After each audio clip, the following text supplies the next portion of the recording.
My name is Kwabs, an administrator and cell leader, cell 2. I'd like to thank our man of God, Reverend Samuel Kwame, and my branch pastor, Pastor Ezra for the trainings, for the love, for the support, for the empowerment, and every single thing that you took us through, especially last year. Thank you, sir. So in February, the last Friday of the month, we're supposed to hold one of our major programs. That was the New Wine Convention. And oh my God, it was breathtaking.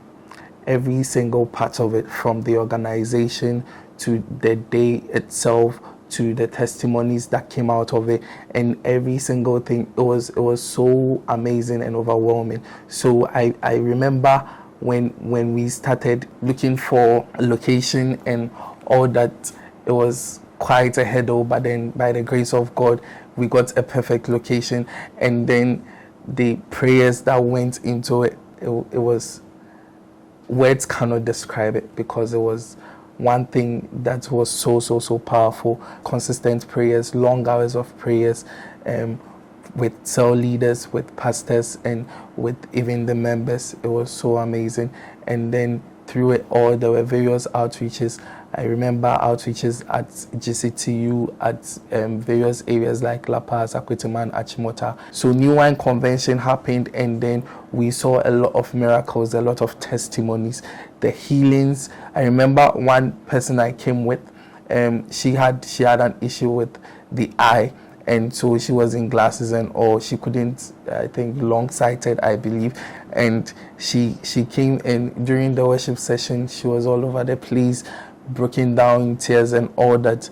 And at the end of it, when Pastor called for those who wanted to be prayed for, I just saw her move forward, and that kind of feeling, I didn't even have to talk to her or convince her. She just willingly just took herself there. I was like, it was a blessing that I invited someone like this.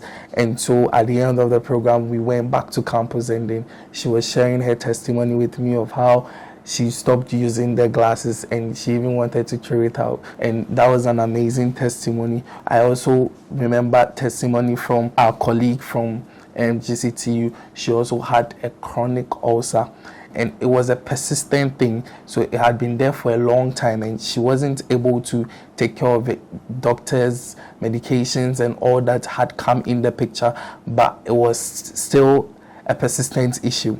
But after the all night, I think 2 to 3 days after, she just entered my DM, and she was like, "Kwabna, I'm so happy." I was like, "Share your testimony with me." And she was like, "I believe I am healed from this ulcer." I was like, "Hallelujah. Have you tried doing something that you couldn't do previously, or have you tried taking something that you couldn't take?" And she was like, "Oh yeah, in the morning she took pepper, and up to now she's still fine.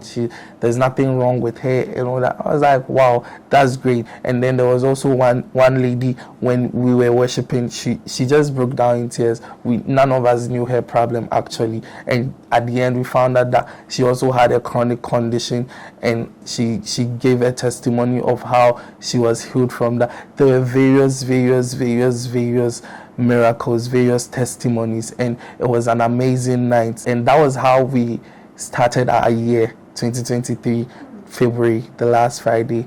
We can never forget that day, because it truly had an impact in our lives and on the life of the church, because that was where our confidence even just rose higher, knowing that there were a lot of things the Lord had planned for us. It was so much a blessing, and we thank God for that. We are very grateful, and we can't wait to see more of that.